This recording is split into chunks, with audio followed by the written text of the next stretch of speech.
Ya Ok. pasamos. Bueno, muy buenas tardes a todos y a todos, compañeras, compañeros, amigos. Es un gusto eh, tenerlos acá en esta convocatoria para este evento importante, esta charla tan esperada por el equipo, porque bueno, venimos haciendo charlas sobre las distintas realidades de los distintos países. Incluido el año pasado tuvimos una charla con Walter Formento sobre Estados Unidos y este, siempre aparece la pregunta: ¿y qué pasa con China? ¿Y qué pasa con la guerra anunciada comercial? ¿Y qué pasa con los distintos planteos que hay, el enemigo amigo? Eh, ¿Y qué va a pasar cuando China saque a todos los pobres de la pobreza y todo China sea clase media? ¿Qué va a hacer el Partido Comunista Chino? Bueno, todas estas preguntas que nos venimos haciendo en una y otra de las reuniones que el Incasur viene realizando desde que estamos en pandemia por esta modalidad virtual, y que hemos hecho un sinnúmero de charlas sobre distintos aspectos. Siempre estaba como eh, ahí flotando la cuestión de hablar sobre China. Hasta que un día Pancho Gaitán descubrió a Francisco y dijo: encontré el especialista y tenemos que aprovecharlo. Y bueno, Pancho hizo toda la gestión y felizmente hoy lo tenemos acá, Francisco Tayana. Agradecerle profundamente su disposición para estar con nosotros esta tarde, ilustrarnos, hacer un profundo análisis sobre lo que es el impacto de China, no solamente en el mundo, sino muy en particular en nuestro país. Así que para el Incasur es un alto honor que estés acá, Francisco. Le agradecemos de corazón realmente. Esperemos que te encuentres con un grupo de amigos, de compañeros, que trabajamos diariamente en la formación de líderes, en la formación de dirigentes, en especial en el mundo del movimiento de los trabajadores, en particular en el sindicalismo. Así que todo esto que vamos a recibir de vos va a ser un aporte sustancial para enriquecer nuestros contenidos. Los contenidos que nosotros vamos elaborando día a día y que luego se convierten en los contenidos para los jóvenes, fundamentalmente los jóvenes dirigentes, los delegados de base, los dirigentes intermedios del movimiento obrero. Así, hacia ellos dirigimos toda nuestra actividad. Y es fundamental que estos compañeros, en esta realidad o en esta nueva realidad que nos va a plantear la pandemia y que está tan de onda, podamos tener esa visión o esa cosmovisión del mundo, esa visión geopolítica como un elemento más de su capacitación. Así que como miembro del equipo del Incasur, te agradecemos. Yo le voy a pedir al compañero Pancho Gaitán, que ha sido el nexo contigo, que haga su presentación y luego estamos inquietos por escucharte. Así que muchas gracias, Francisco. Pancho, adelante. Bueno, gracias. Buenas tardes, compañeras, compañeros. Me alegro que estemos hoy todos juntos aquí. Bueno, la verdad que para nosotros fue un gusto conocer a Francisco. Yo tuve la suerte de conocerlo vía su papá. Ustedes saben que Francisco es hijo y nieto de connotados dirigentes peronistas, pero como hoy vamos a hablar de Francisco, vamos a dejar solo el antecedente. Francisco nació el 24 de marzo del 93 y esta fue una de las razones de mi alegría, que supongo que los veteranos que nos acompañan van a estar de acuerdo conmigo, porque una de las preocupaciones que tenemos es que, bueno, ya estamos más cerca del arpa que de la guitarra y hace falta que los jóvenes asuman estas cosas. Francisco es licenciado en Historia de la Universidad Torcuato Di Tella, es magíster en Estudios Latinoamericanos de la Universidad de Oxford, es magíster en Estudios Chinos de la Universidad de Pekín. Francisco ha vivido 2 años en Pekín, en China, focalizándose en las relaciones bilaterales con China en ambos casos. Profesor en la Universidad Nacional de Quilmes, es autor del libro Julio Argentino Roca, Un lugar incómodo en el pensamiento nacional, y está terminando su segundo libro, Una historia de las relaciones bilaterales entre Argentina y China desde 1935 hasta el presente. Sabemos que Francisco, con el estudio que ha hecho con mucha dedicación y con cierto sacrificio, porque la verdad que ha estudiado en el Teatro de los Acontecimientos, nos va a transmitir una experiencia muy interesante de un tema que es clave para la perspectiva y el desarrollo no solo de nuestro país, sino yo creo que del mundo. Francisco, tenés el micrófono a tu disposición. Bueno, muchísimas gracias Pancho, muchísimas gracias Ramón, muchísimas gracias a todos los miembros de Incasur, a todos los que nos acompañan hoy en esta charla y muchas gracias por venir y por la invitación y por brindar este espacio. China siempre es un tema complejo y en algún punto siempre es un tanto inabarcable, pero el tiempo siempre es limitado. Y entonces esta creo que es la contradicción que siempre atraviesa, digamos, a cualquier charla que pretenda enmarcar, digamos, encuadrar a este país tan titánico realmente en un tiempo limitado. Pero bueno, vamos a hacer nuestro mejor esfuerzo para poder dar la visión más global y completa sobre este tema de qué significa en el siglo XXI nuestro presente, la República Popular China, en sus propios términos, qué significa para el mundo y qué significa también para el destino de nuestro país. Así que si les parece, voy a comenzar brevemente una charla de unos 30-35 minutos y después ya abrimos el espacio para preguntas y respuestas y una parte más interactiva.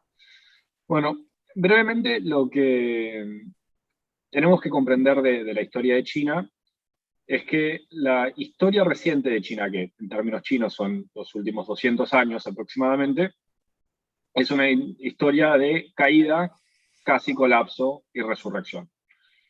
La dinastía Qing, que era la que gobernaba China desde mediados del 1600, un imperio realmente muy vasto y poderoso, el país más poblado del mundo, ya con unas 300 millones de personas para el año 1800, uno de los imperios más vastos del mundo, no solo de ese momento, sino de toda la historia, cubriendo en su máxima extensión, si no me equivoco, unos 13 millones de kilómetros cuadrados.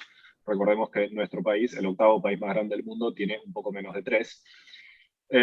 Y representando algo así como entre un cuarto y un tercio del Producto Bruto Mundial. Además, esto es hacia 1830, en plena revolución industrial, proceso de transformación socioeconómico que no había llegado a China por ese entonces. Y ese es justamente el secreto de la caída de este imperio, porque a pesar de sus vastos recursos humanos y materiales, realmente ser un centro de inmenso poderío cultural, político, económico, militar, es un imperio que entra en crisis cuando se enfrenta a las potencias industriales, en primer lugar occidentales, pero a las que más tarde se va a unir el imperio de Japón. Un poco por su tradición introspectiva, un imperio que siempre se había visto a sí mismo como autárquico y autosuficiente, un país que no en vano se llama en su propio idioma Zhongguo, que significa el reino del centro, digamos, el país del medio, el país central, que es como tradicionalmente siempre se había percibido. Pensemos que el monumento más famoso de China es la Gran Muralla, un imperio que decide construir 8.000 kilómetros de muro para separarse del resto de la humanidad no tiene una opinión muy elevada de lo que se encuentra del otro lado. Y durante la mayoría de su historia, China, digamos, había tenido grandes motivos por los cuales argumentar su nivel de centralidad. Desde la conformación del imperio en el 221 a.C., China en general, a menos que contemos épocas de colapsos internos, invasiones o guerras civiles, las distintas dinastías chinas siempre se encontraban entre los 3 estados más poderosos del mundo y en más de una ocasión eran sin lugar a dudas la principal potencia mundial. Este sistema autárquico, autónomo y autosuficiente se encontraba bastante al margen, digamos, de lo que fueron esos cambios acelerados y dinámicos que fue la revolución industrial en Europa. Lo cual a lo largo del siglo XIX le dio una ventaja desproporcionada a las potencias industriales sobre el resto de los países del planeta y llevaron a la conquista o subordinación de la gran mayoría de estos. El primer encuentro traumático de China con Occidente se produce en la década de 1840 con las llamadas guerras del opio. 2 conflictos, principalmente navales, en sus inicios, en los cuales el atraso relativo militar de China queda en evidencia y es duramente derrotada, primero por el Imperio Británico y después por el Imperio Británico y el Imperio Colonial Francés. Les imponen, aquí es donde se inicia lo que en China, la historiografía china se conoce como el siglo de la humillación, es decir, un centenario en el cual China va a ser repetidamente víctima de los embates y avances de distintas potencias industriales. Los primeros, a los cuales se le imponen una serie de lo que ellos llaman los tratados desiguales, una serie de tratados bastante humillantes, digamos, para un imperio que tenía una concepción tan elevada de sí mismo, que además tienen consecuencias muy severas. No en vano las guerras del opio se llaman guerras del opio, porque una, digamos, de las concesiones más importantes fue que Inglaterra le obligaba a China a comprarle una determinada cantidad de toneladas de opio por año. Para los que no estén tan familiarizados con narcóticos, el opio, digamos, es una droga altamente adictiva, principalmente se fuma hecha de amapolas, es un opiáceo, como indica su nombre, pariente de la morfina y la heroína, que son de las drogas actuales más dañinas y más adictivas. Esto, digamos, tiene grandes impactos sociales dentro de China, a lo cual se le van sumando los problemas políticos propios de los avances imperiales y la deslegitimación política interna que va teniendo el imperio al demostrarse progresivamente incapaz de defender a su propia ciudadanía y de darle respuestas a los problemas a los que se van enfrentando. A lo largo de diversos conflictos internos como externos, internos el más importante es la revolución del Taiping, una guerra civil en China que se calcula que mató entre 20 y 30 millones de personas, haciéndole una de las guerras más sangrientas del mundo, solo superada por las guerras mundiales. Finalmente, hacia 1911, el sistema imperial vigente hace unos 23 siglos para ese entonces, es incapaz de realmente sobrevivir esta crisis frente al advenimiento violento de la modernidad, y este sistema colapsa. En su reemplazo surge la primera experiencia republicana en China, que intenta dar respuestas al atraso relativo de China, e intentan modernizar el país, e intentan justamente adoptar los instrumentos de la modernidad en función de salvar el propio país de esa modernidad industrial que se les imponía.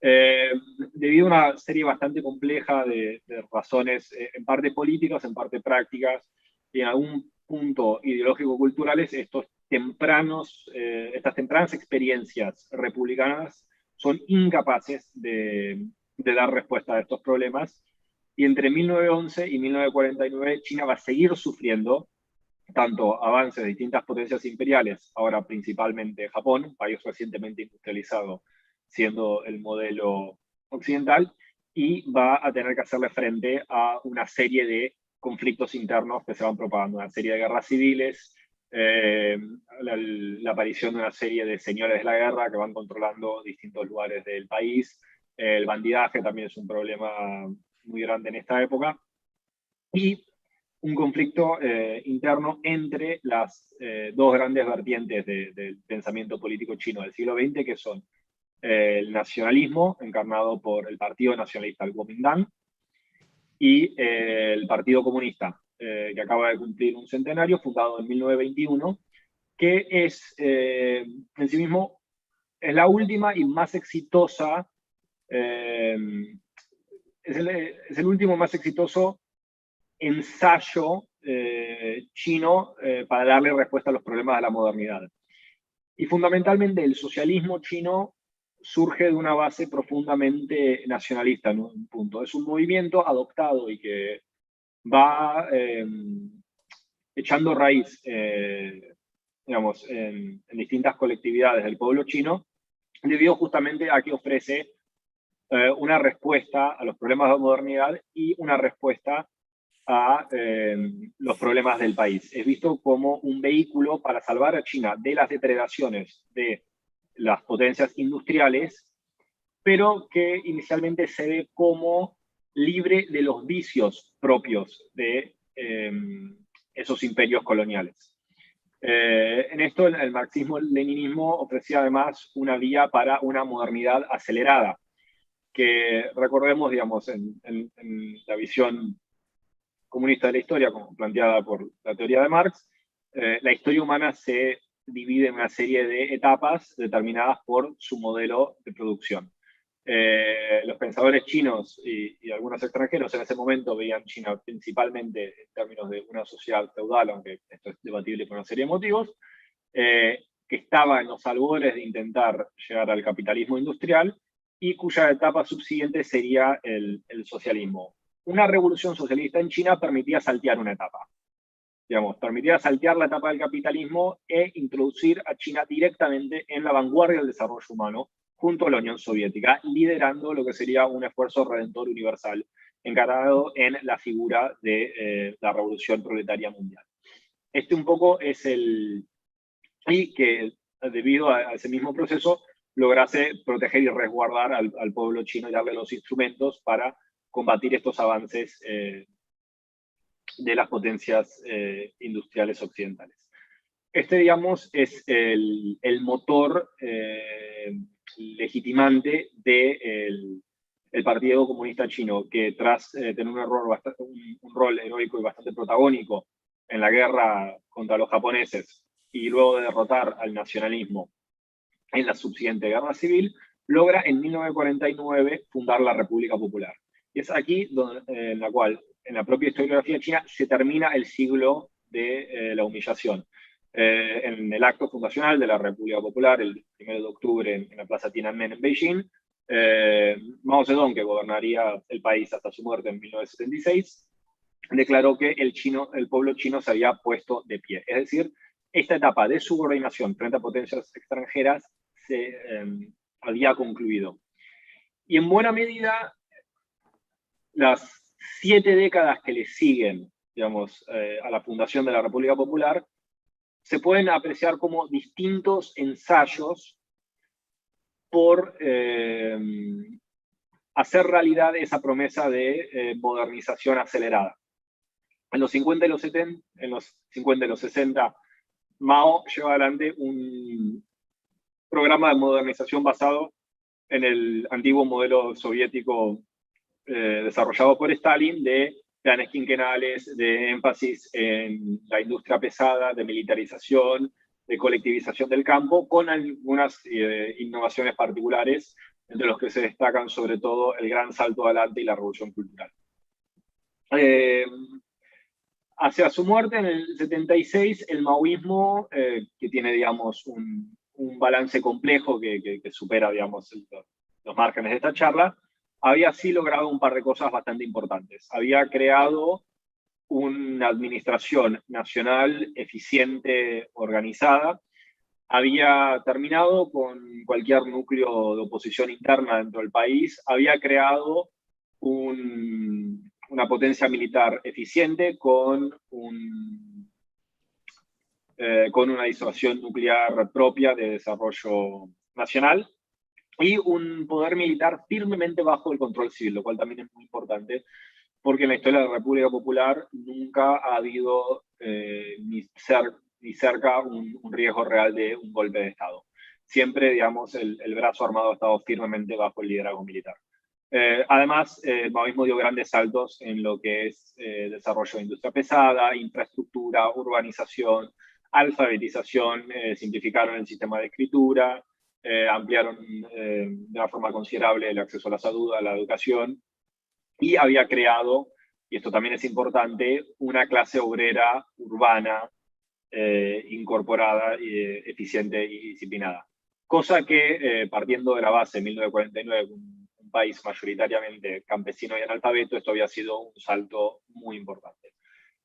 Esto, digamos, es la infraestructura, las bases que deja Mao a su muerte, cosa que permite a su sucesor Deng Xiaoping dar el siguiente salto que realmente genera de la cual eclosiona la China que conocemos actualmente. A fines de 1978 se comienza la aplicación de la política de reforma y apertura, por la cual China, sin relegar de su carácter socialista, hace una serie de reformas de mercado, en la cual invitan, digamos, a inversiones directas de parte de las economías capitalistas, empiezan una inmensa producción manufacturera, originalmente bastante masiva y de baja calidad, aunque esto se va a ir modificando con el correr de las décadas, y comienzan un crecimiento económico muy acelerado basado en su inmensa capacidad exportadora.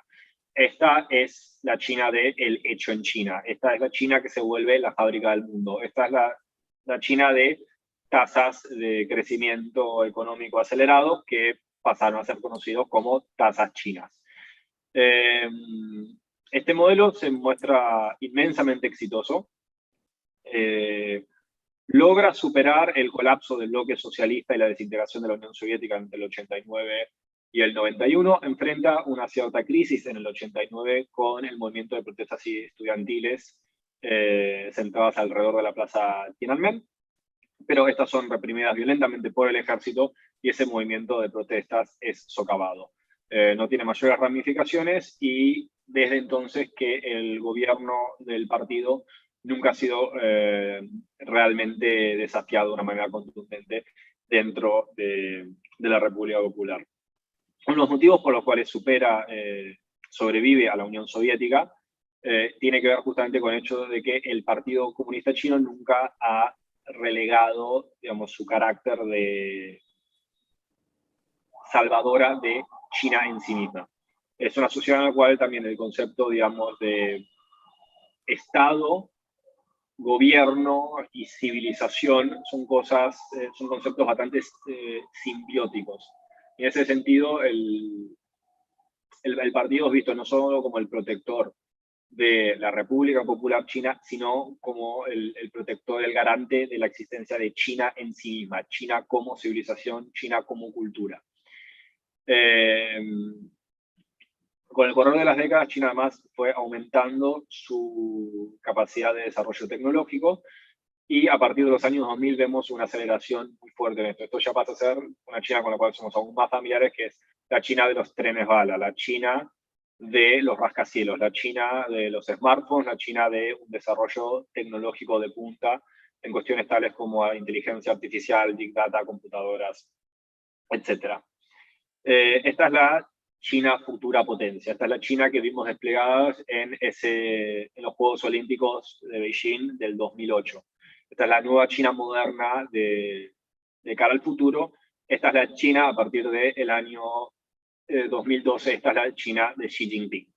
Y realmente Xi Jinping es un líder muy complejo, con una personalidad muy fuerte, muy significativo y trascendental en la historia de la República Popular, equiparables a la altura de Mao y Deng Xiaoping. Definitivamente es un líder que se destaca por encima de los líderes intermedios.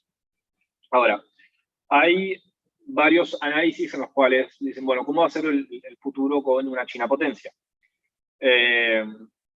Hay múltiples versiones, de las más alarmistas, particularmente esto lo estamos viendo, estas teorías se están popularizando mucho en Estados Unidos últimamente, de las teorías alarmistas, digamos. China es un país comunista, autoritario, con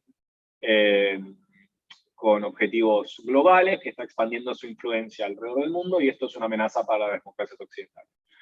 En el otro extremo, digamos, hay otra interpretación, que es que finalmente el ascenso de China como principal potencia no es nada nuevo. Es un retorno, digamos, a lo que fue la media de la historia humana de los últimos 2 milenios. China vuelve a ser el país más importante del mundo, como lo fue con la dinastía Qin, como lo fue con la dinastía Han, como lo fue con la dinastía Tang, como lo fue con la dinastía Qin, como fue con la dinastía Ming, etc. En el medio hay otro análisis con el cual estoy más de acuerdo, en el sentido de que, si bien no, creo que el ascenso de China para el conjunto de la humanidad me parece que es mucho más una oportunidad que una amenaza, no es un país que tenga las mismas inclinaciones ni expansivas ni universalistas propias de las potencias occidentales que hemos visto en los últimos siglos. Pero sí creo que este ascenso de China, esta China como principal potencia mundial, es, sin lugar a dudas, una ruptura radical con el pasado. Por un motivo muy sencillo.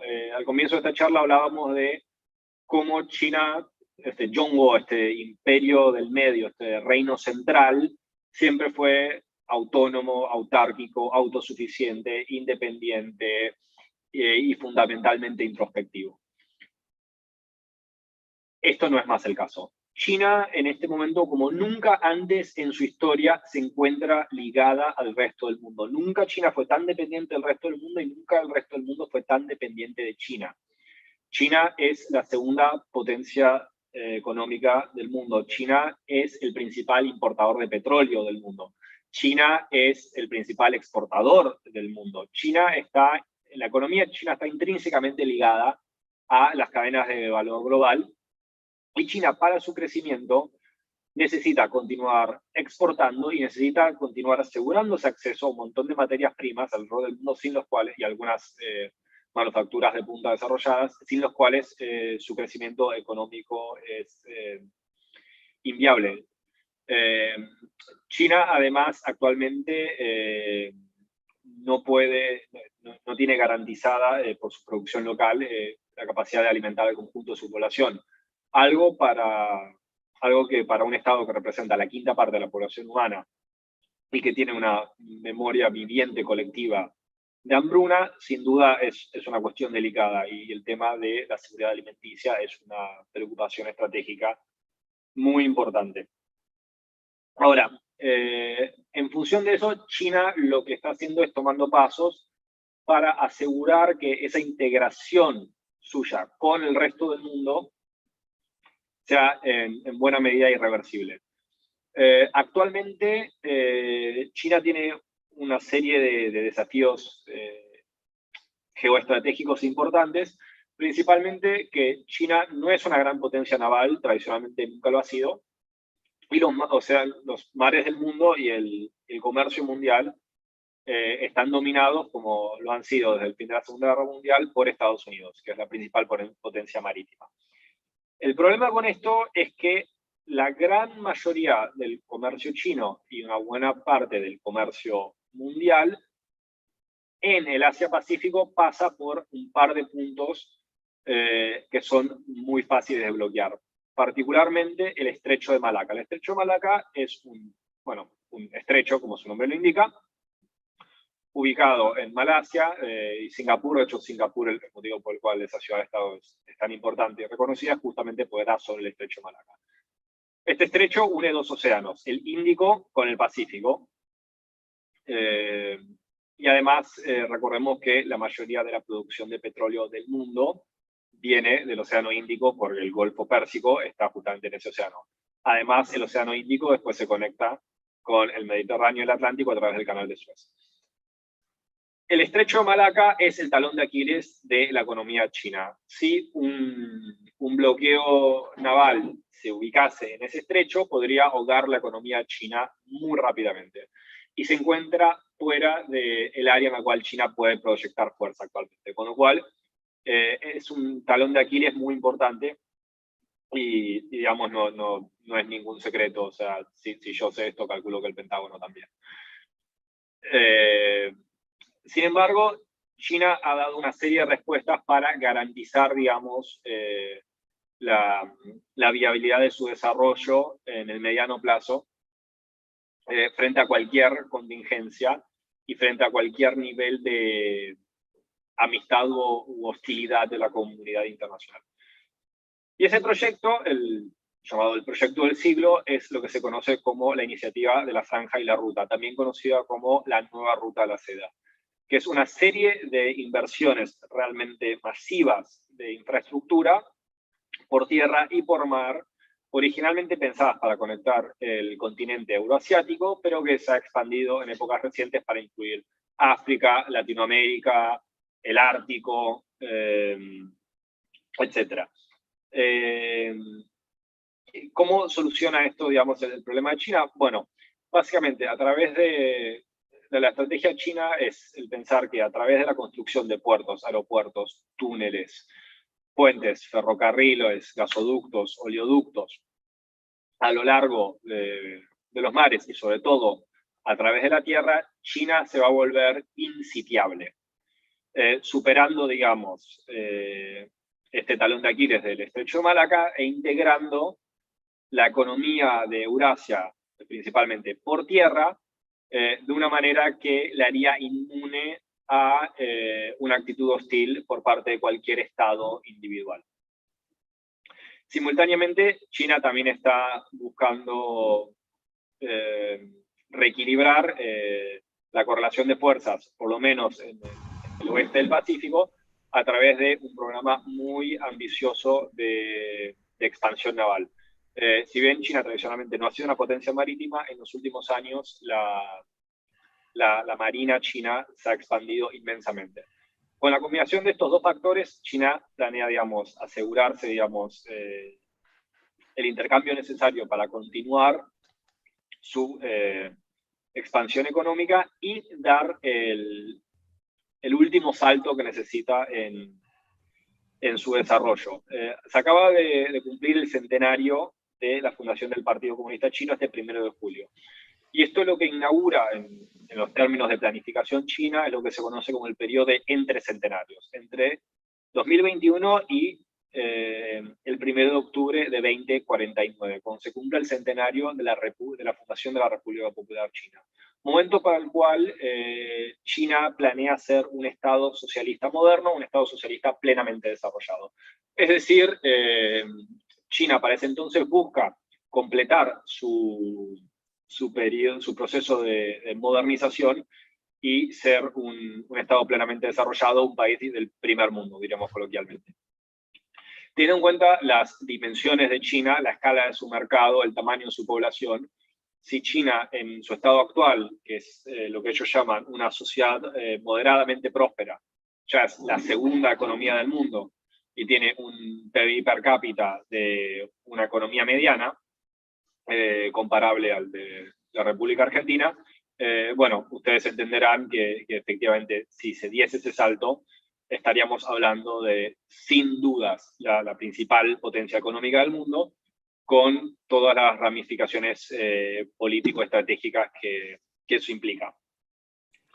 Frente a esto, digamos, tenemos una tensión intrínseca, que es la rivalidad con Estados Unidos. Se ha hablado del surgimiento de una nueva guerra fría entre China y Estados Unidos.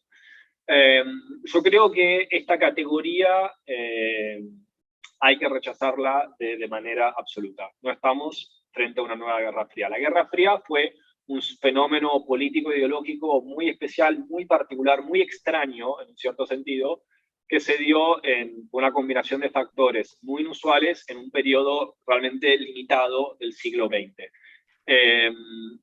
No es una situación en la que nos enfrentemos actualmente. No estamos ante la competencia de dos superpotencias defensoras de sistemas políticos, sociales, económicos y morales fundamentalmente antagónicos y de aspiraciones universales.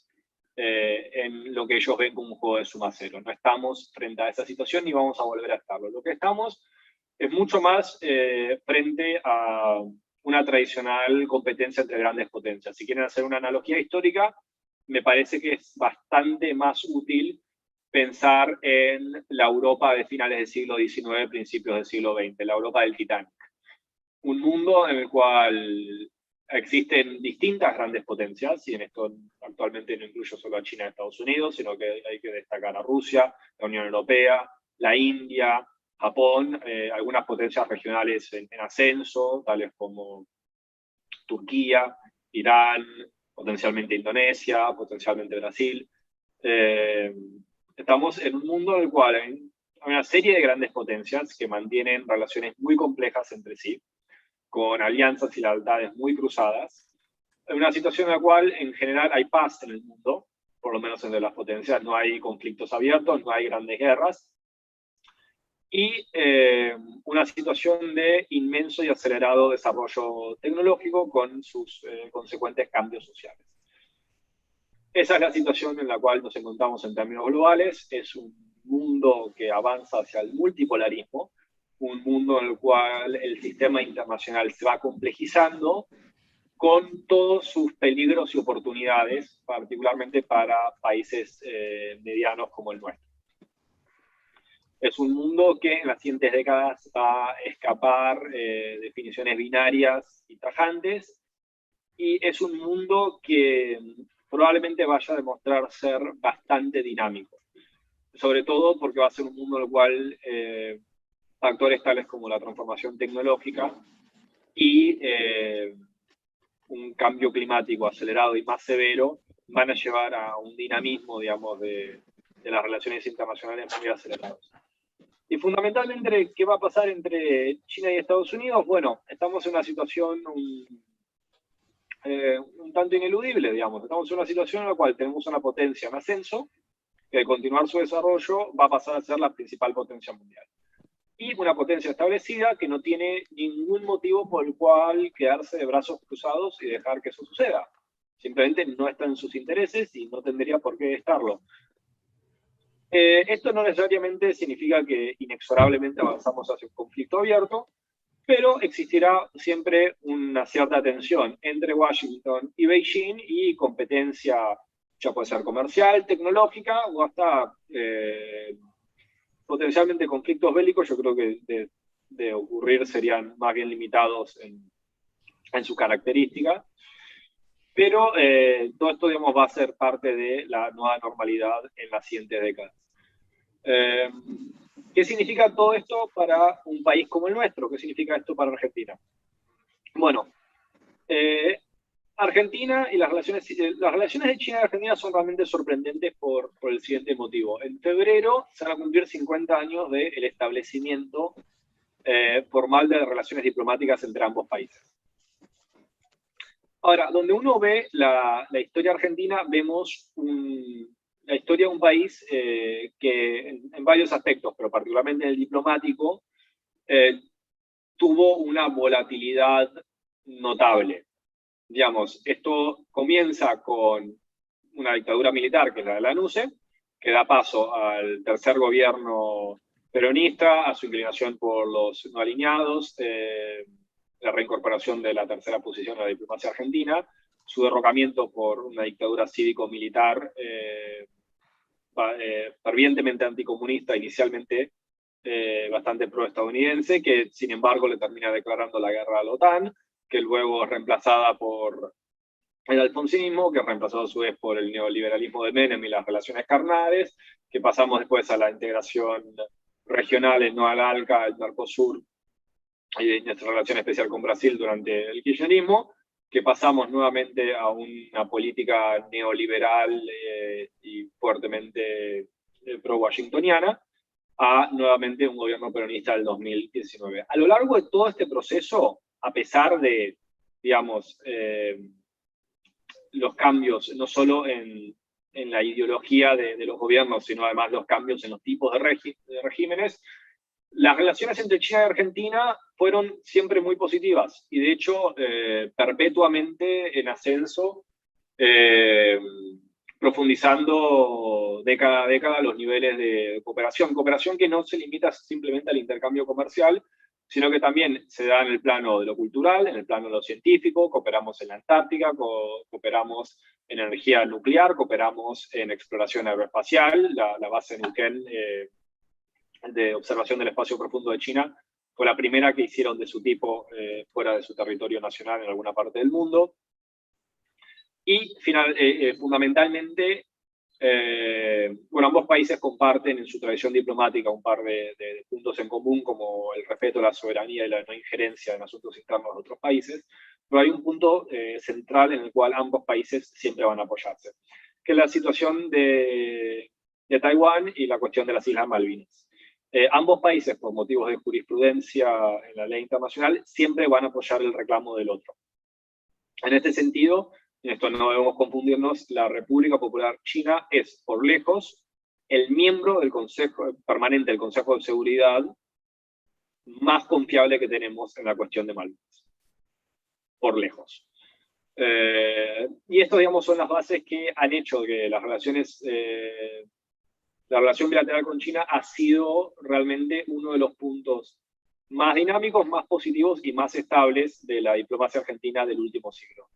Es un país con el cual tenemos una gran compatibilidad, complementariedad económica, un país el cual tenemos inmenso potencial para aumentar nuestras exportaciones, que no tienen por qué limitarse puramente a soja y a materia prima. El mercado chino se va sofisticando y se va complejizando, y hay realmente hay un mercado que realmente es receptivo, digamos, a productos argentinos con valor agregado.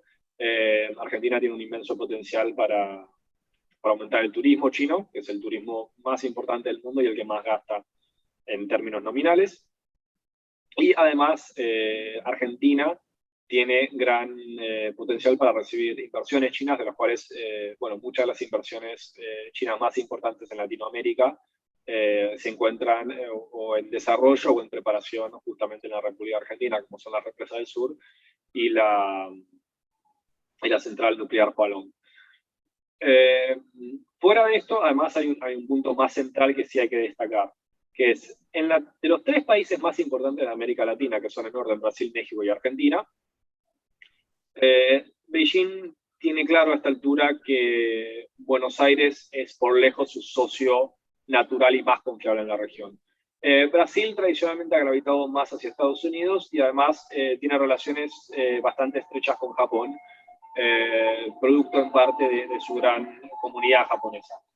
Por otro lado, México está demasiado pegado a Estados Unidos y Estados Unidos no está dispuesto a que China se meta mucho en México. México no está muy dispuesto a que China se meta mucho en México y creo que China tampoco está muy dispuesto a que China se meta en México, simplemente porque esto sonaría demasiadas alarmas en Washington. A su vez, México y China no tienen relaciones particularmente estrechas y además compiten en ciertos planos, tales como la manufactura a gran escala. Bueno, con esto, digamos, China realmente Argentina es realmente el socio natural y estratégico de China en la región.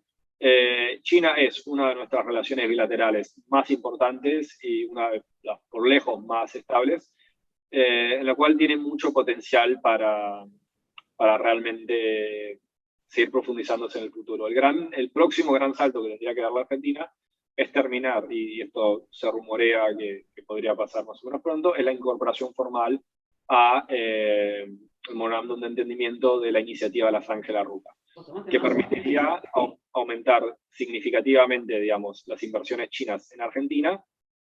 Y tengamos en cuenta que las iniciativas de la Franja de la Ruta son siempre iniciativas a escalas continentales, con lo cual la iniciativa de la Franja de la Ruta, creo, tiene el potencial y debería ser también un vehículo para la integración latinoamericana. Esta vez no tanto en términos político-institucionales como fue las experiencias de décadas pasadas, sino más bien en términos materiales y concretos de unificación del territorio a través de la construcción de infraestructura. Bueno, con esto me parece que he tocado los principales temas que quería, y también ahora me gustaría darles el espacio para que ustedes hagan preguntas e iniciar un diálogo respecto de todos estos temas que hemos tocado. Muchas gracias. Gracias, Francisco. Queremos saludar Amable López Martínez y al compañero Mario Krieger que nos están acompañando. Bienvenido sea. Le damos la palabra a Maca para que coordine la parte de la presentación del diálogo. Gracias, Carlos. Sí, gracias, María. Panchito. Bueno, compañeros y compañeras, adelante, no sé qué preguntas. No Ricardo. sé si podré hacer alguna pregunta, perdón, porque seguramente los compañeros van a hacer algunas preguntas importantes. Sí. A mí me gustaría simplemente preguntarte, Francisco, ¿cómo es esto de el vínculo entre esa cultura china milenaria y la modernización? Digamos? ¿Qué pasa? ¿No? Digamos, no, ¿cómo absorbe esa cultura a la modernización? ¿Hay crisis, no hay crisis, no pasa nada? ¿Puede haber trabajadores, clase trabajadora simplemente? ¿Cómo es ese vínculo?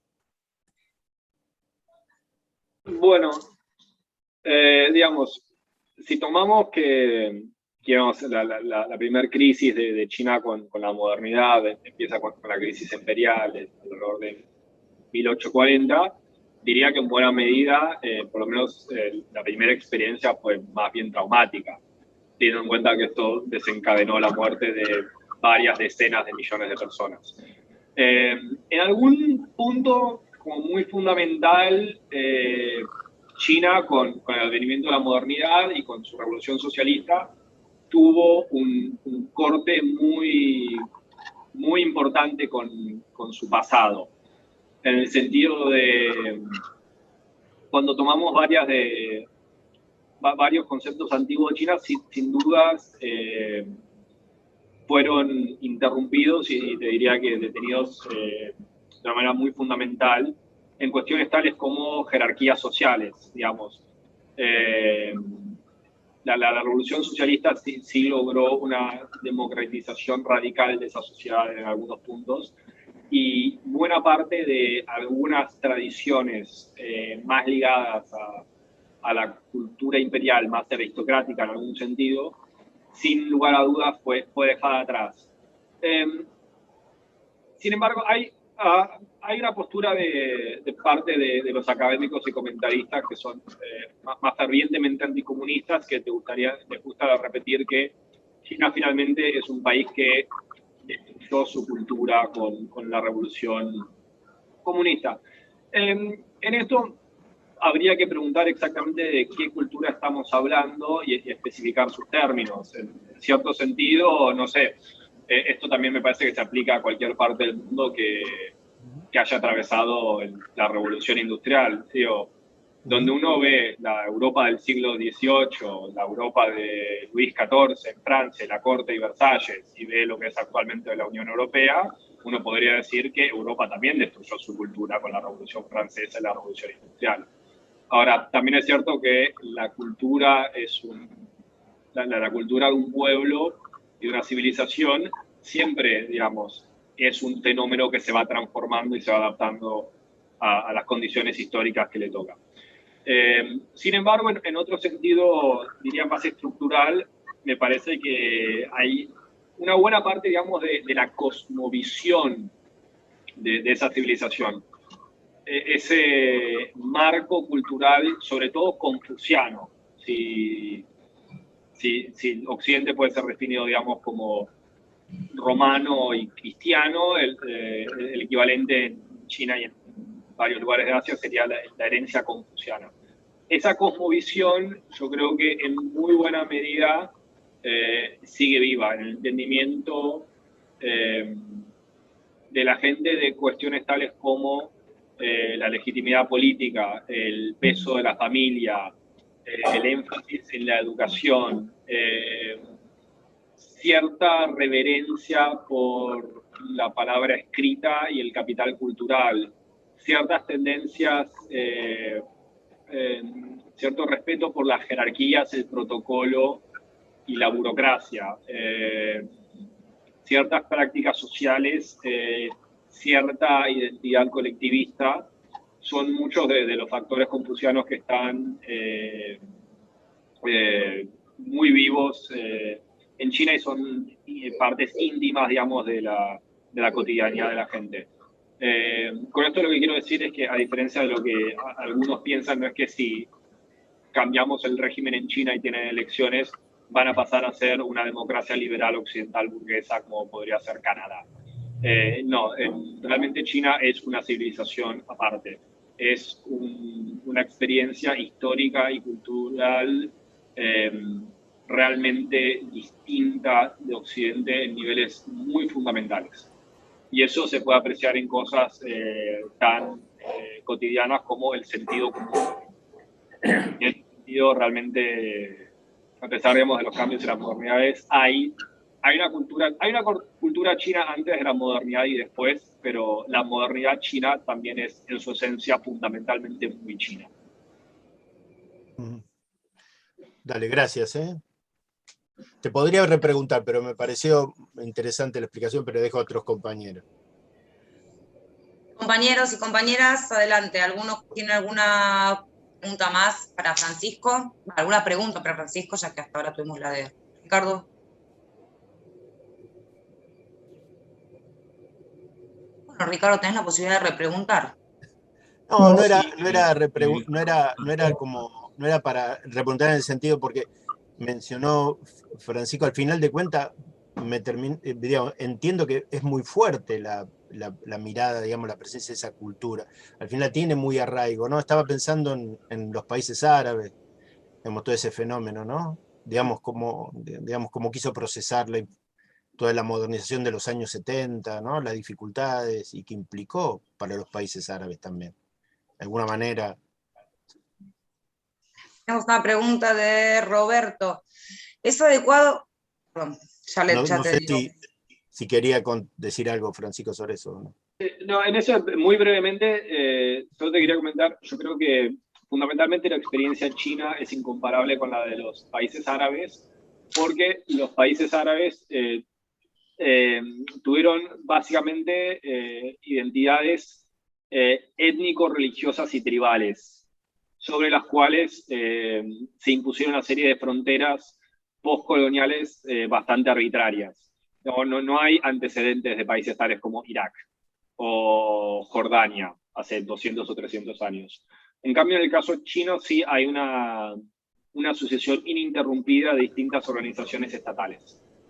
Y en una cultura en la cual la organización estatal y el desarrollo cultural son cosas que van firmemente de la mano. Y es muy difícil pensar una cultura china fuera de una organización estatal china.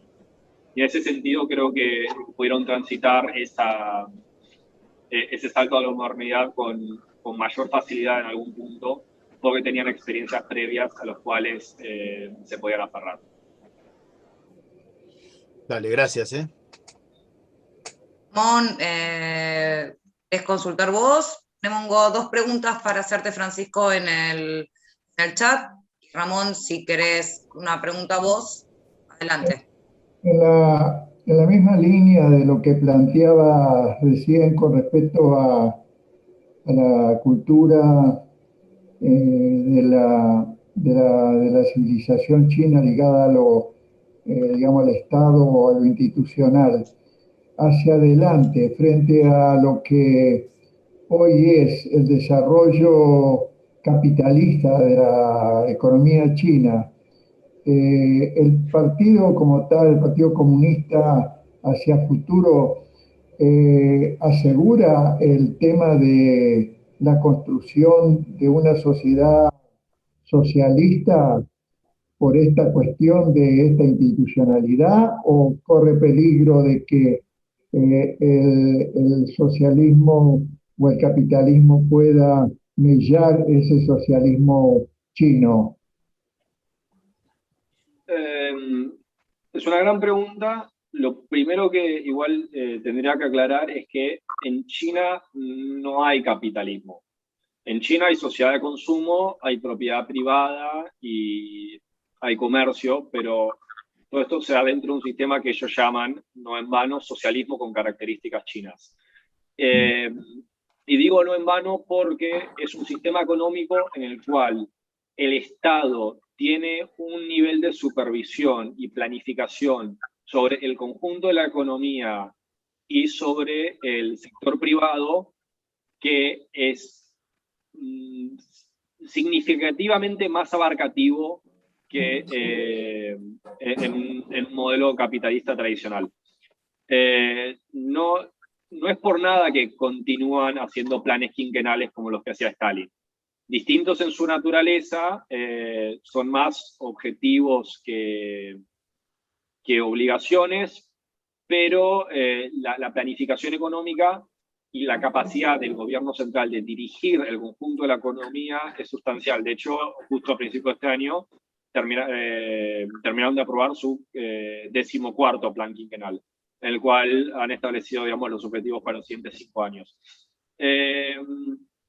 Fundamentalmente, en otro plano igual, digamos,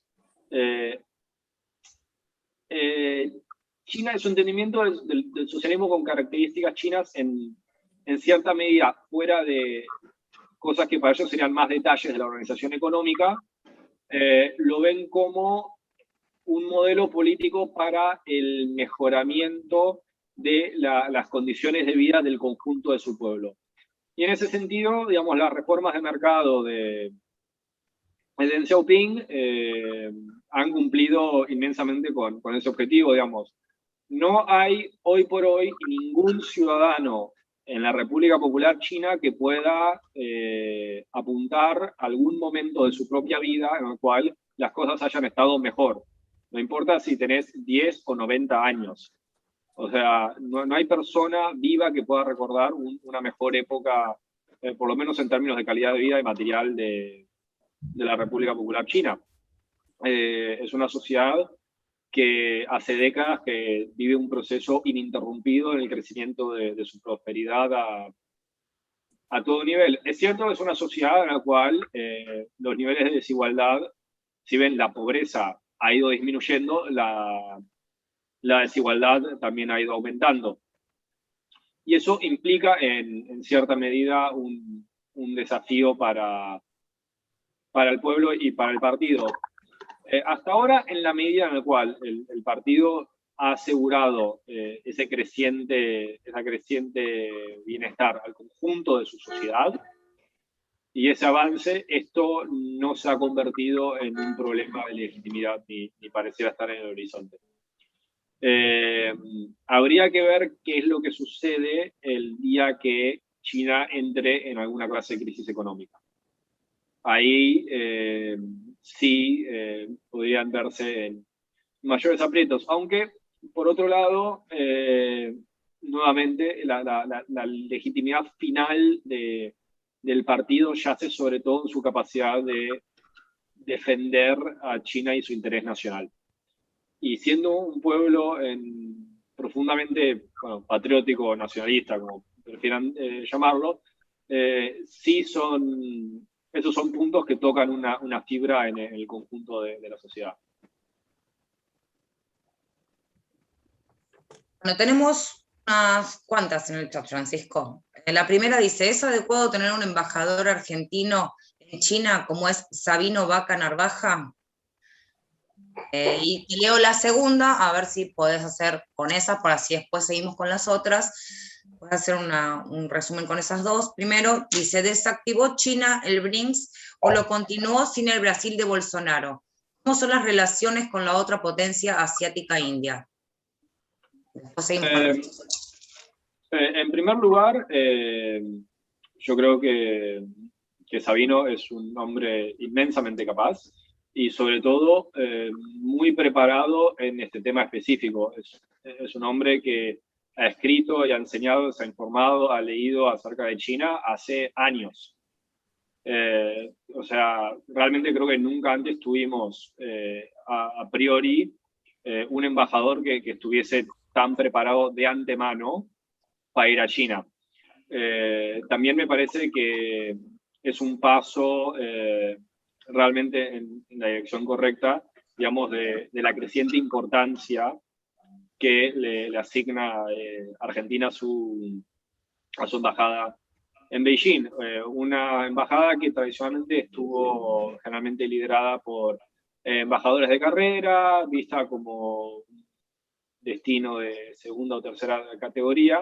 En los últimos 20 años fue cada vez más aumentando, digamos, su importancia, y yo creo que la elección del embajador Vaca Narvaja, justamente, digamos, una persona altamente capacitada y formada en relación a China, y que cuenta con, digamos, la confianza de los altos niveles de la dirigencia de este país, me parece que es no solo una decisión muy acertada, sino además es un gesto importante por parte del gobierno. Además de que es un hombre que su nivel de preparación también lo ha llevado a tener una serie de iniciativas muy dinámicas y muy innovadoras de lo que es la gestión, digamos, de un embajador en China. Sabino es una persona que, digamos, por nuestras relaciones familiares, tengo una relación personal con él y lo conozco de hace años, pero una de las primeras cosas que me dijo que iba a hacer antes de partir a China, me dijo que él iba a visitar pretendía en su estadía ahí visitar a todos los gobernadores de todas las provincias de China. ¿Por qué? Porque él razonaba que uno de todas estas personas en algún momento iba a ser uno de los futuros líderes de China.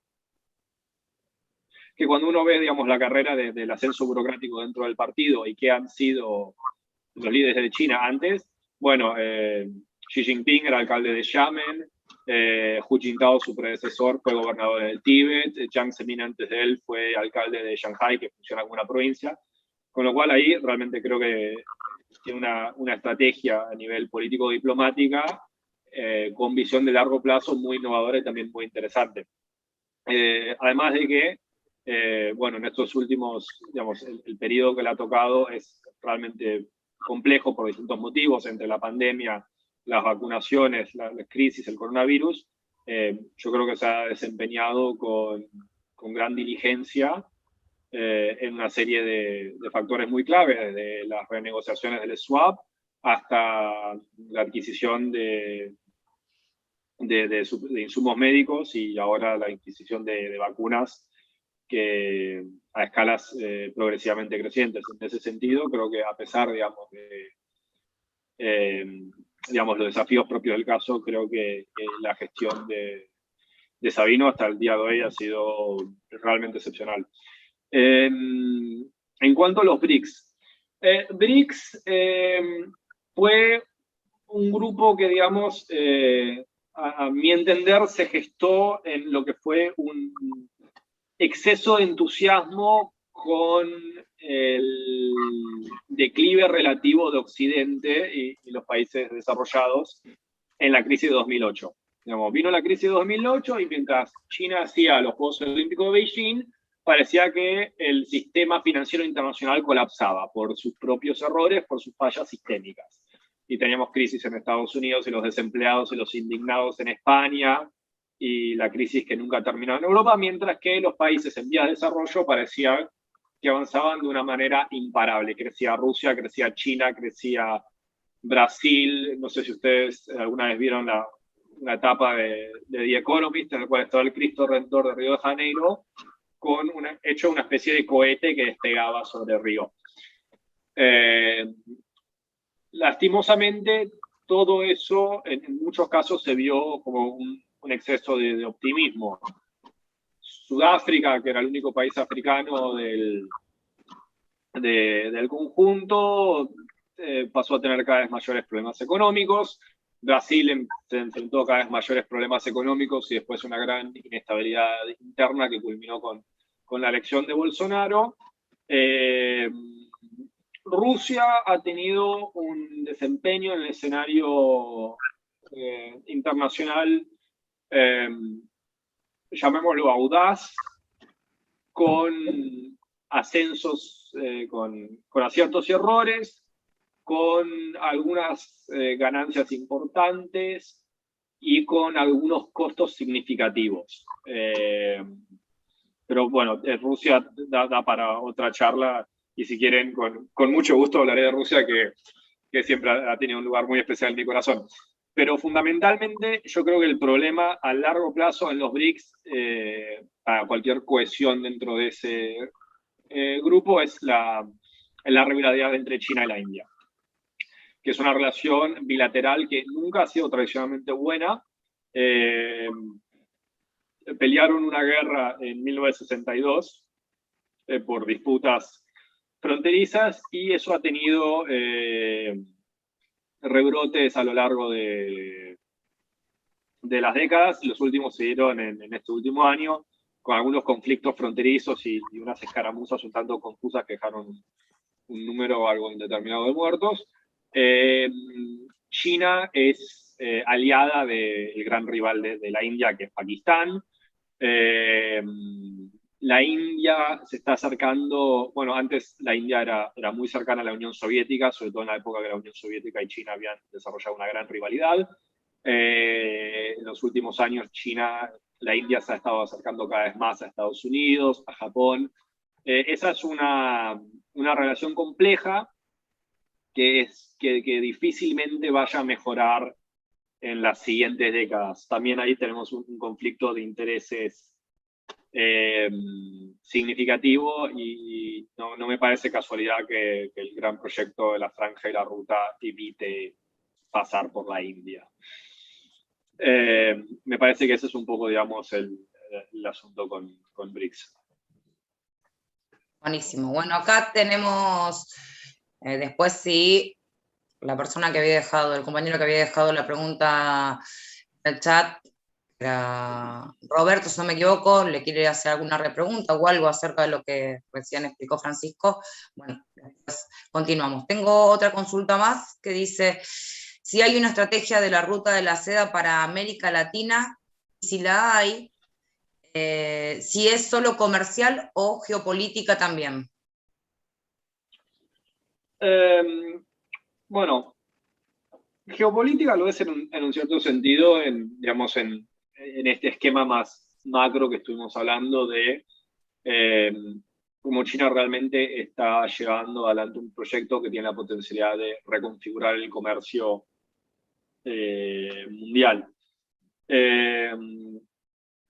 También un poco por esto de que estuvimos hablando, debido a la necesidad del gobierno chino de garantizar crecientes niveles de bienestar a su población, y debido a la centralidad del gobierno y su supervisión cercana sobre el conjunto de la economía, no creo que existan, analizando desde el punto de vista chino, no creo que existan, después de cierta escala, cosas que sean puramente comerciales. Porque están vistos todo esto de una manera un poco más simbiótica y holística. En el caso de América Latina, yo creo que tiene un potencial muy grande para el desarrollo material del continente. Creo que nos abre nuevas oportunidades, creo que tiene el potencial de inyectar una cantidad de recursos muy significativos que no conseguiríamos de otra manera para desarrollar la infraestructura en un espacio realmente muy grande y geográficamente muy accidentado. Recordemos que meramente Sudamérica es más grande que Rusia en territorio, por unos casi 600.000 kilómetros cuadrados, si no me equivoco. Es un territorio muy vasto, relativamente despoblado y con algunos desafíos geográficos muy importantes. Yo creo que realmente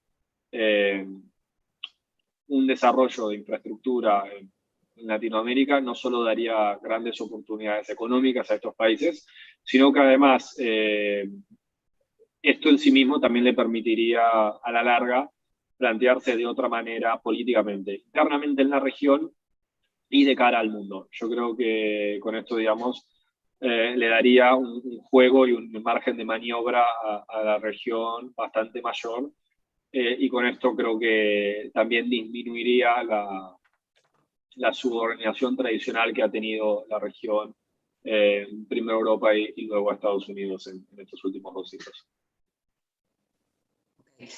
Pancho, vos habías levantado la mano y Ramón también, así que adelante, Carlos.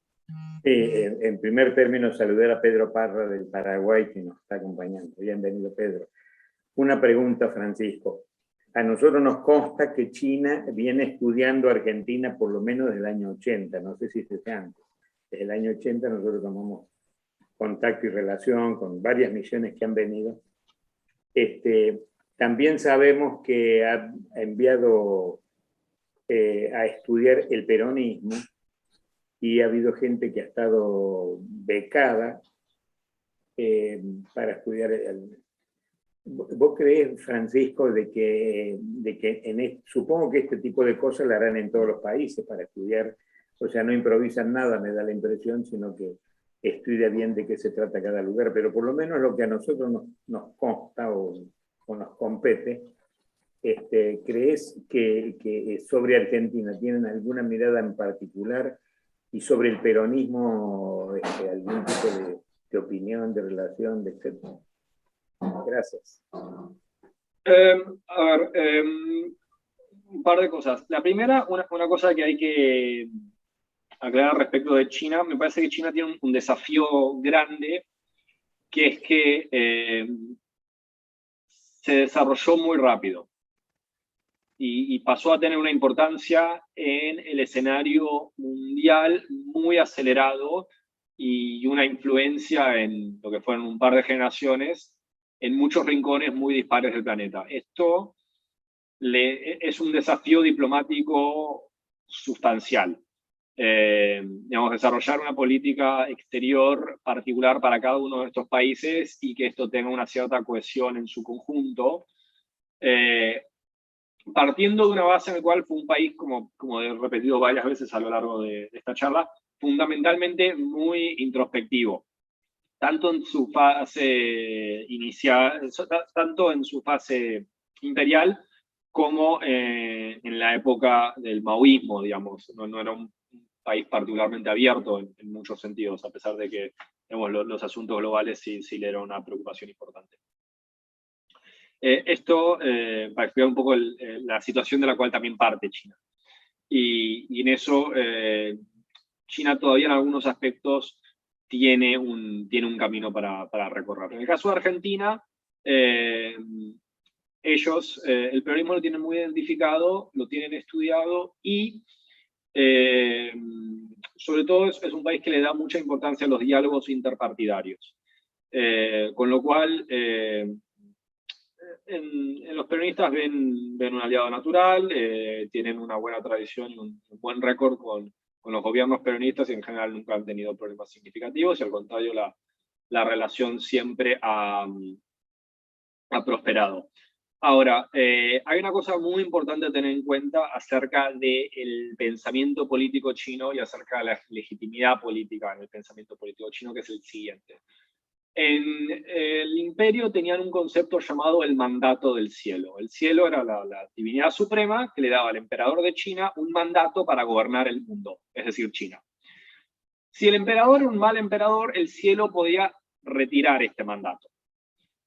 Y consecuentemente era legítimo rebelarse contra el emperador, derrocarlo y reemplazarlo por una nueva dinastía.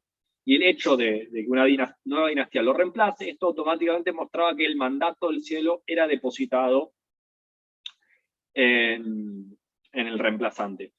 ¿Cuál es la versión moderna de esta? Interna y externamente, China tradicionalmente ha tenido una visión en la cual ¿quién tiene que gobernar? Y los que gobiernan. ¿Por qué? Porque están gobernando. Y si están gobernando es por algo. Y si no tendrían que gobernar, no estarían gobernando porque hubiesen caído.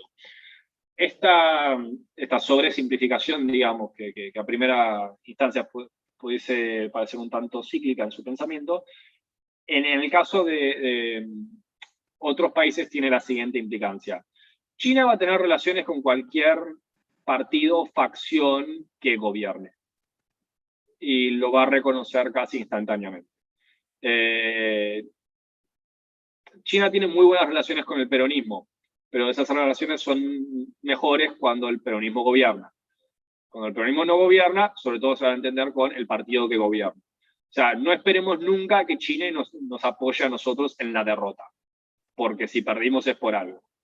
Sea cual sea el sistema, si mañana hay otro golpe, probablemente se entiendan con el nuevo sistema de gobierno, porque tiene una política muy estricta de no injerencia en los asuntos interiores de otros países. En los asuntos internos ellos nunca se van a meter. Un cambio de gobierno es un asunto interno, un golpe de Estado es un asunto interno. Ellos van a reconocer a quien gobierne siempre. Entonces, en eso hay que tenerlo muy en claro porque son, digamos, otros códigos políticos. Yo tuve conversaciones con peronistas que decían, bueno, finalmente, pero nosotros que éramos amigos y compañeros y qué sé yo, pero perdimos y ahora está el macrismo y ahora hablan con el macrismo. Y sí, gobiernan, ganan una elección. Ya está. Eso es todo lo que... Y cuando nosotros gobernamos, ganamos la elección, la situación se cambió y ahora hablan con nosotros mucho más que con la oposición. Y eso es natural y eso es, digamos, no hay que tomar ofensa, porque esta es la manera en cual ellos entienden la política, tanto internamente como externamente. A Mugabe, durante sus casi 30 años de gobierno, siempre habían tenido excelentes relaciones. Cayó Mugabe y a las 48 horas se estaban entendiendo con el nuevo gobierno. Porque si cayó Mugabe es por algo. Y eso, digamos, es un sello de la diplomacia china. Ellos no tienen ninguna injerencia en asuntos internos de otros países. Nunca se van a meter.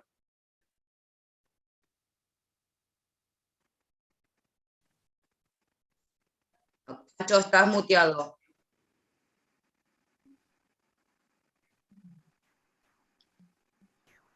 Bueno. Ramón, que andabas por ahí, vos también querías hacerle una consulta y después sigo con las que hay en el chat. Seguí con las del chat, por favor. Bueno. Francisco, a ver, dice, ¿qué pasos tiene que dar Argentina para lograr integrarse a la franja o a la ruta? Algo que dijiste en relación a un memorándum, ¿hay algún país latinoamericano que lo haya firmado? Sí, o sea, el paso es muy simple y muy directo, es firmar un memorándum de entendimiento, que es un documento que elabora la Cancillería y después se firma, digamos, es bastante directo. La cuestión es hay que generar la voluntad política de que se lleve adelante. Y bueno, en eso, digamos, hay distintas interpretaciones. Hay gente que está más a favor de firmarlo y gente que no es tan entusiasta.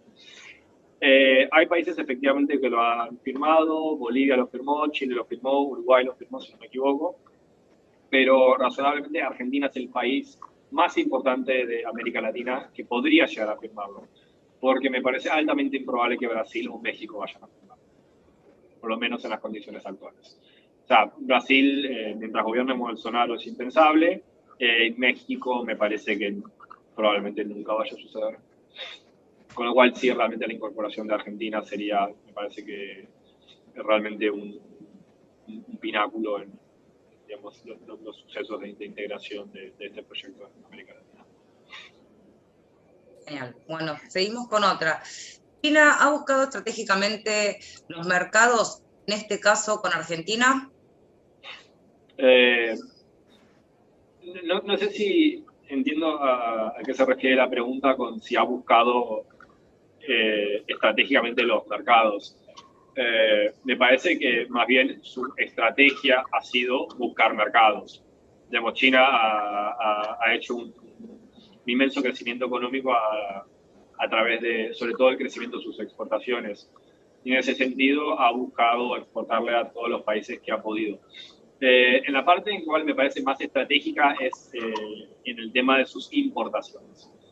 China tiene algunos recursos los cuales son muy dependientes y eso sí me parece que ha tenido un gran interés en asegurarse una provisión ininterrumpida de algunos materiales que son sin dudas muy fundamentales para la continuación de su desarrollo económico.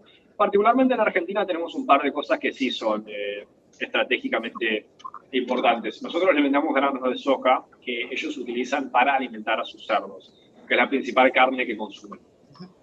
En ese sentido, la soja que le vendemos, sí, para ellos es bastante estratégica. Y de hecho, luego de que tuvieron la gripe porcina africana que les mató a muchos cerdos en el 2018-2019, ese proyecto que se estaba explotando en un momento de establecer granjas porcinas en Argentina y aumentar la producción porcina en Argentina. Sí creo que era un gesto importante de parte de China de que estaban buscando colocar en Argentina una producción de algo que para ellos es fundamentalmente muy esencial.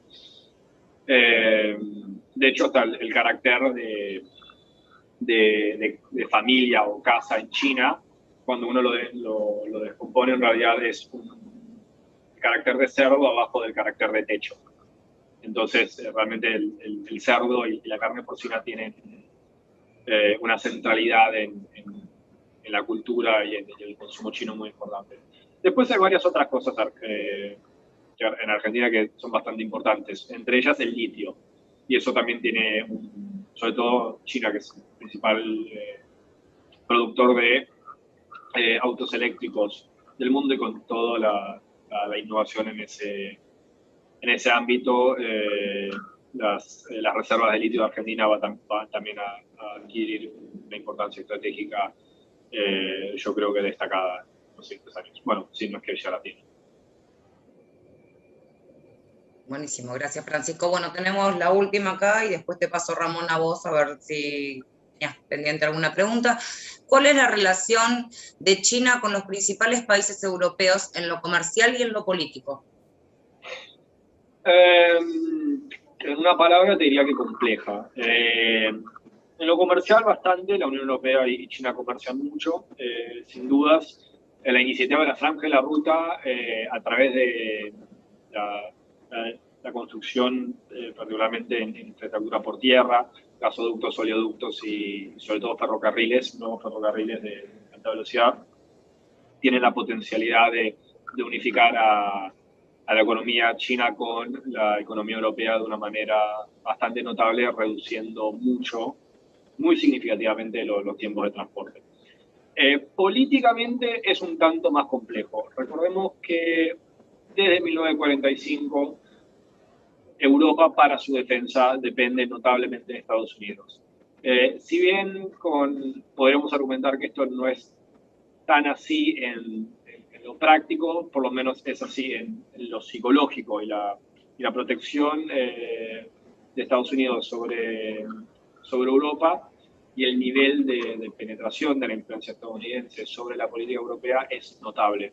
Esto sufrió un golpe significativo con el ascenso de Donald Trump, que hizo, creo que, daños duraderos a la relación transatlántica, pero sin embargo, con el ascenso de Biden se ha visto, por lo menos inicialmente, un gran optimismo en la posibilidad de reconstruir en alguna medida esos vínculos.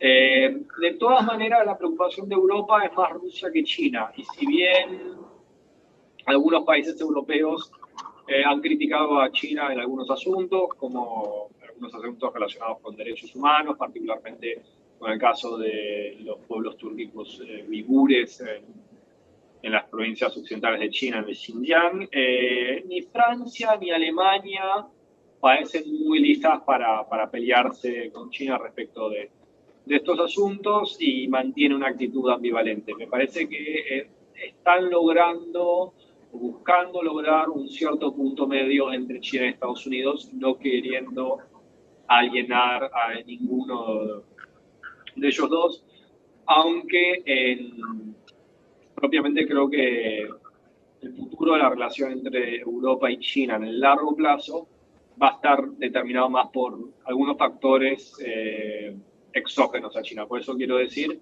va a depender mucho de que haga Estados Unidos, va a depender mucho de las consecuencias en el largo plazo del Brexit.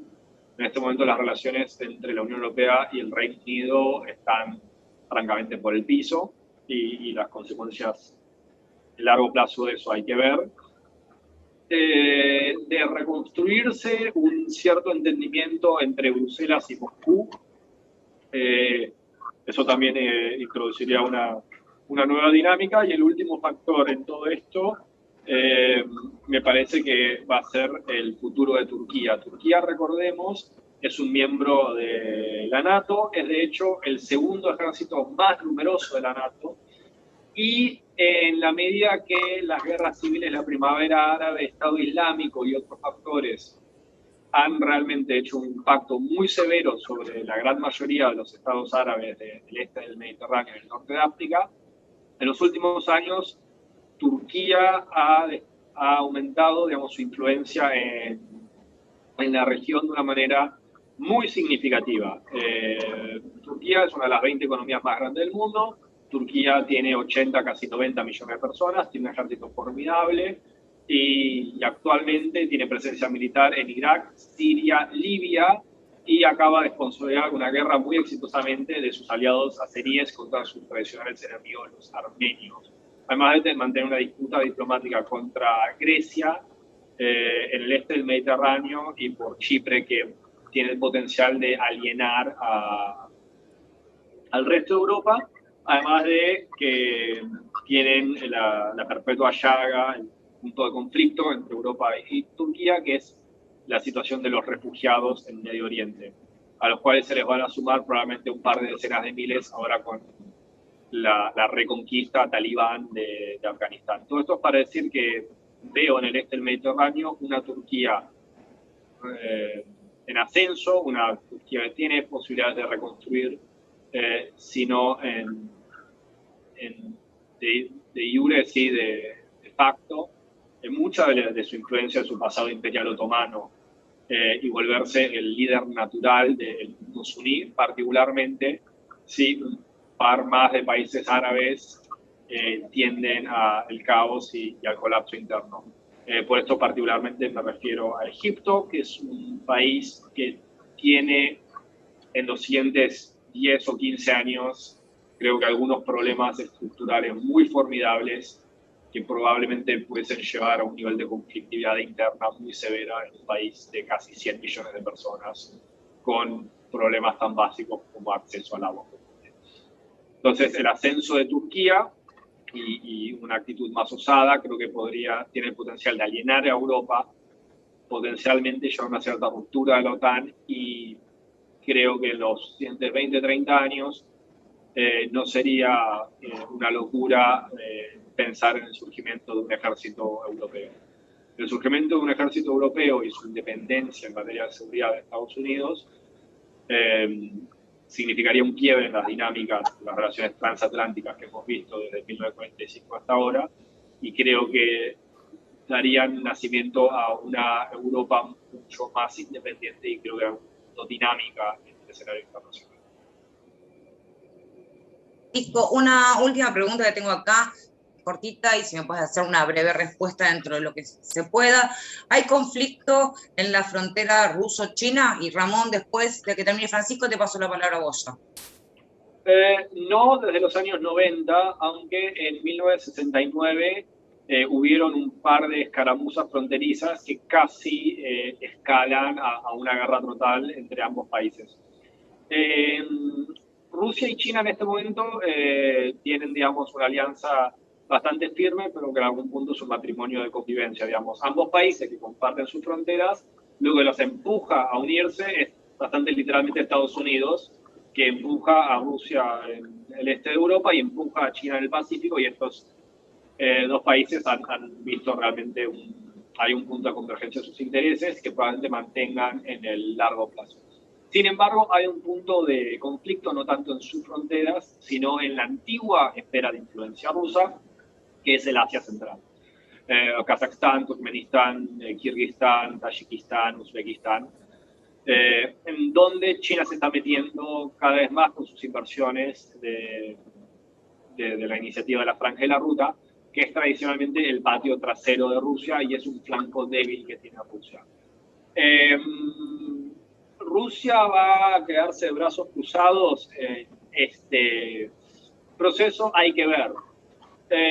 Lo que te diría un viejo y astuto conservador como Henry Kissinger, que buscó aliarse con la República Popular China para destruir la Unión Soviética, hace varios años que se está agarrando de las mechas, gritándole al establishment diplomático estadounidense de cómo pueden ser tan estúpidos de pelearse con Rusia. Lo único que tienen que hacer es aliarse con Rusia, denle lo que necesitan. ¿Qué importa Bielorrusia y los Bálticos y Ucrania y los Cáucasos?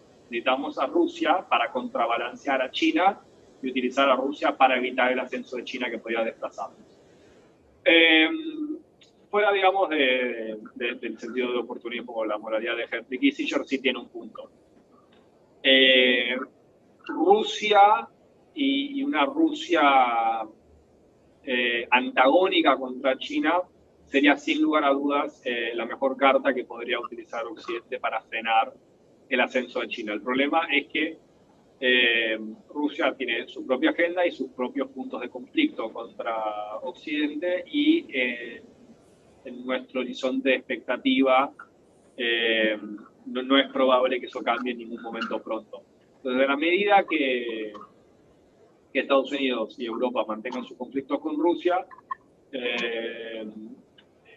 todo hace suponer que Rusia va a mantener sus estrechos lazos de cooperación con China. Muchísimas gracias, Francisco. Gracias por las respuestas. Adelante, Ramón, te paso la palabra a vos.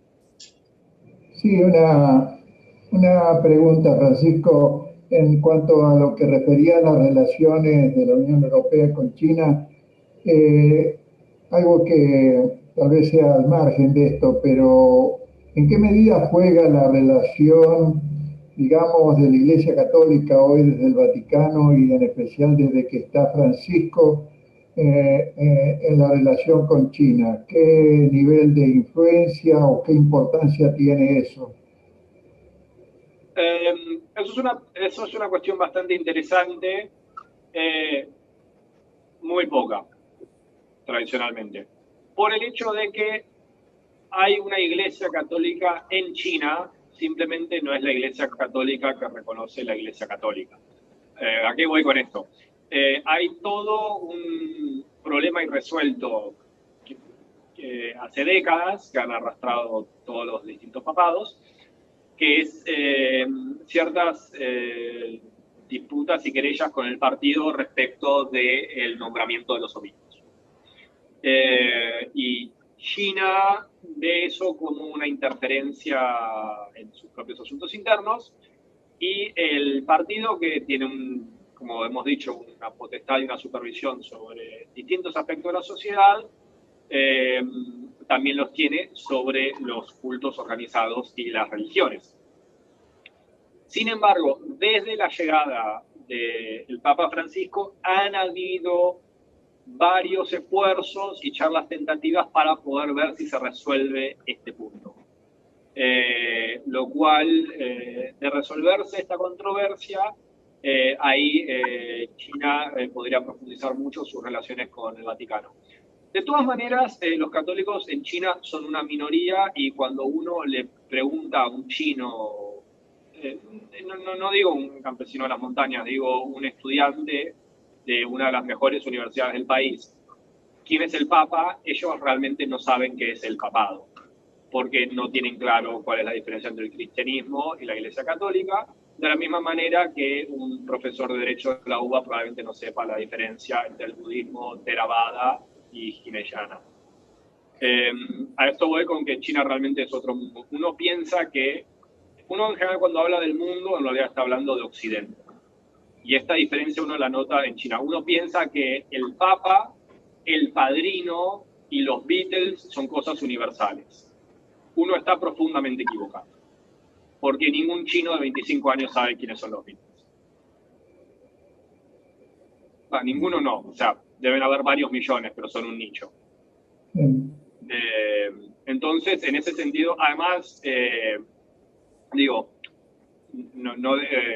cuando nos referimos al socialismo con características chinas, no descartemos la parte socialista de esa fórmula, y entenderán que es un armado político institucional en el cual la religión no tiene un particular peso sobre, digamos, el conjunto de la sociedad, por motivos que creo que no tengo que explayar. Muy bien. Sí saben quién es Maradona igual. En más de un chino, en más de un bar, en más de un pueblo perdido en las montañas, he hablado de Maradona. Muy bien, si no hay otra pregunta, sí, Pedro, adelante. Algo.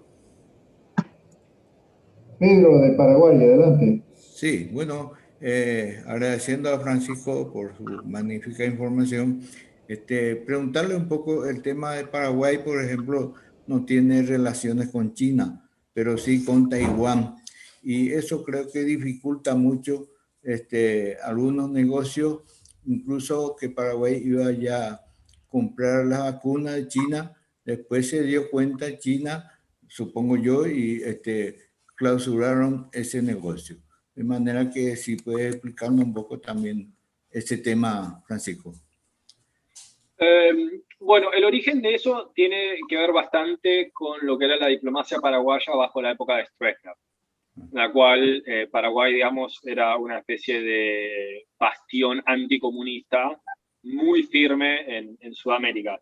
Y por eso mantenía, digamos, las relaciones con Taiwán, digamos, debido a la longitud del gobierno de Stroessner, Paraguay no entró en esa gran oleada de establecimiento de relaciones diplomáticas con la República Popular China, que se dieron a partir de los años 70, cuando Estados Unidos hace un acercamiento a China, y eso permite que Latinoamérica lo acompañe. Eso, irónicamente, le ha dado a Paraguay una relación bastante privilegiada con Taiwán, porque tras la caída de Stroessner, el reconocimiento global de Taiwán, es decir, la República de China, sobre la República Popular, era mucho más escaso. Con lo cual, cada país que le queda a Taiwán le es cada vez más preciado. Con lo cual, Paraguay tiene con eso bastante capacidad de negociación vis-a-vis Taiwán por la importancia relativa que tiene esa relación diplomática para el gobierno en Taipei. Respecto del no reconocimiento de China, China en eso ha tenido en general una actitud bastante pragmática, sobre todo en términos más comerciales o de negocios. Y China es un país que ha lidiado durante años con muchos países que reconocían a Taiwán antes que a Beijing, con lo cual eso en sí mismo no me parece que sea un impedimento muy sustancial. Obviamente China preferiría que la reconozcan, pero me parece que no es un obstáculo insuperable. Respecto de la cuestión de la vacuna, calculo que vos sabrás más que yo, que realmente mi conocimiento de la diplomacia paraguaya es muy superficial. Con el caso de la vacuna, yo había escuchado exactamente lo contrario. Yo había escuchado que China estaba muy interesada en venderle la vacuna a Paraguay y a Honduras, que tampoco lo reconoce, un poco como una manera de aumentar su influencia, y no fue China quien protestó, sino fue Taiwán que le protestó a Asunción respecto de esto. Pero, reitero, esto leí un artículo hace 2 o 3 meses en Foreign Policy y no seguí el tema. Gracias. Ok, bueno, si no hubiera otra pregunta, podemos ir cerrando esta hermosa charla. Si me permitís, Ramón, ¿es posible que hable? Sí, adelante, Carlos, adelante. Bueno, gracias, Ramón. Tayana, yo tuve problemas tecnológicos, vi su presentación y esta parte final. A lo mejor en esta pregunta que le hago, usted ya la desarrolló. Sin embargo, usted sabe que está llegando el secretario de Estado de Estados Unidos, Argentina, el viernes. Y se me presenta una visión del mundo, que usted bien lo desarrolló, donde China va creciendo indudablemente en la necesidad de su expansión, no de ahora, sino de siglos, pero que ahora se fortalece con su avance en el mercado internacional. Nosotros tenemos una importancia muy grande con relación a China, porque prácticamente el 80% de nuestra producción se orienta hacia ese país. Y por otro lado, tenemos problemas con un sector importante de la producción que tiene una ideología que está en contra del peronismo, que es el que supuestamente está gobernando en este momento. La pregunta es, ¿qué haría usted con su experiencia y visualizando a los chinos para el futuro en relación a las relaciones internacionales de China, Estados Unidos y Argentina? Bueno, lo bueno de la pregunta es que es muy sencilla, ¿no? Pero se la agradezco.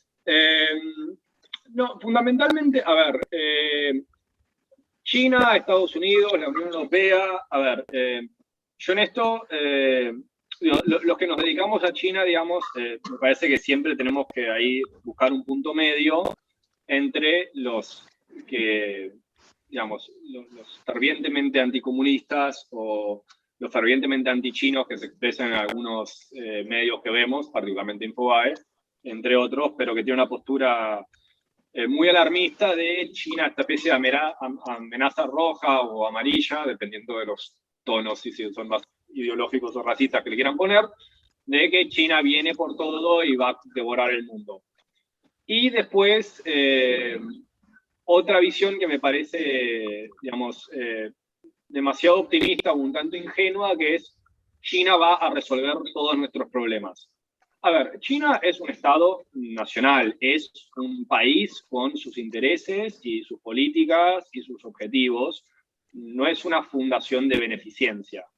No creo que los chinos vienen a conquistar el mundo, tampoco creo que van a solucionarnos nuestros problemas porque son muy simpáticos. No, es un Estado que busca desarrollar intercambios y cooperación y estrechar lazos y amistad con otros países de una manera madura, sustancial y en el largo plazo, que digamos, son los fundamentos de la diplomacia.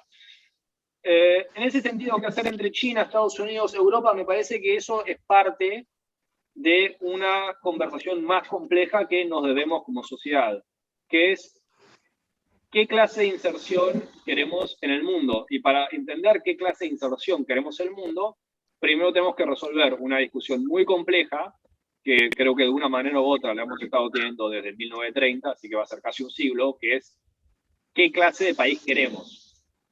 Fundamentalmente, nosotros desarrollamos un modelo a partir de, sobre todo, pero no exclusivamente, a partir de la asunción de Julio Argentino Roca, el modelo agroexportador, en un modelo de división internacional de trabajo basado en la paz en el mundo y la hegemonía europea, particularmente la británica. Ese mundo y construimos un país en base a ese modelo.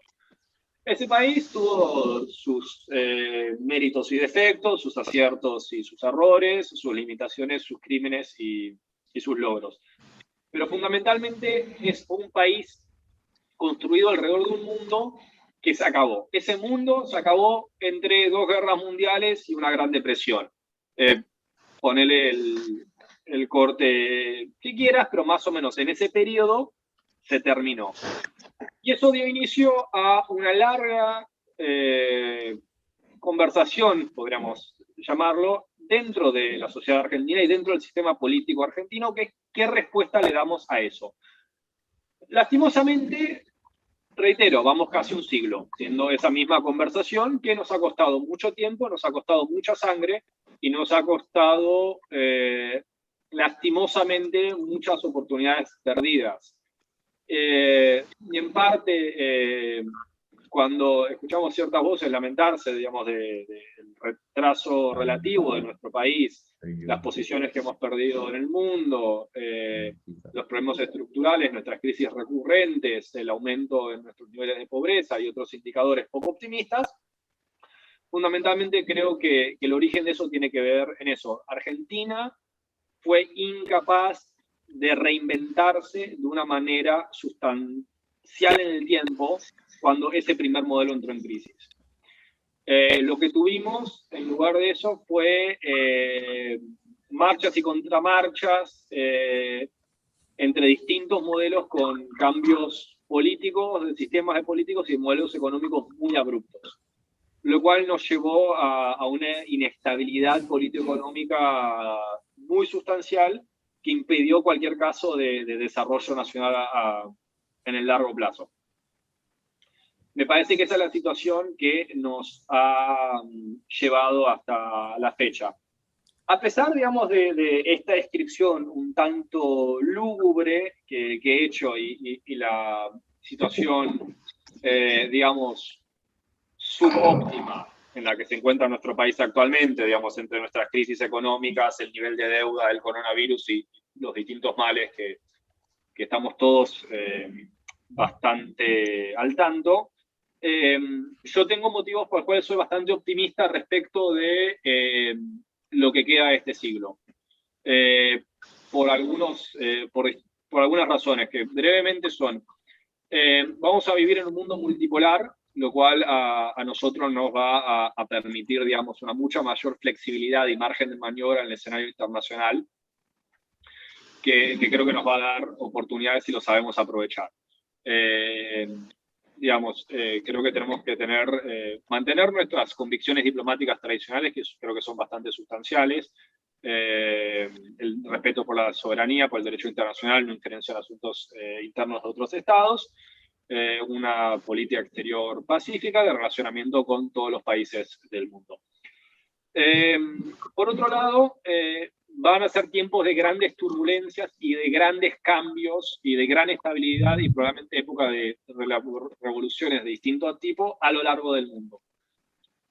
Afortunadamente creo que tanto América Latina como Argentina se van a encontrar al margen de la mayoría de estas crisis. Latinoamérica es una de las regiones en términos interestatales más pacíficas del mundo, es uno de los lugares con la menor cantidad de guerras. No tenemos grandes conflictos étnicos, no tenemos grandes conflictos territoriales, no tenemos grandes movimientos separatistas y es un continente desprovisto de armas nucleares. Todo esto son realmente motivos bastante sólidos para pensar en el largo plazo. Por otro lado, ni Argentina ni América Latina van a tener una explosión demográfica. Las proyecciones actuales dan que la mayoría de los países van a crecer relativamente poco en población y se van a estabilizar. Según las últimas estimaciones que leí, Argentina no va a superar los 60 millones de habitantes de acá al 2100.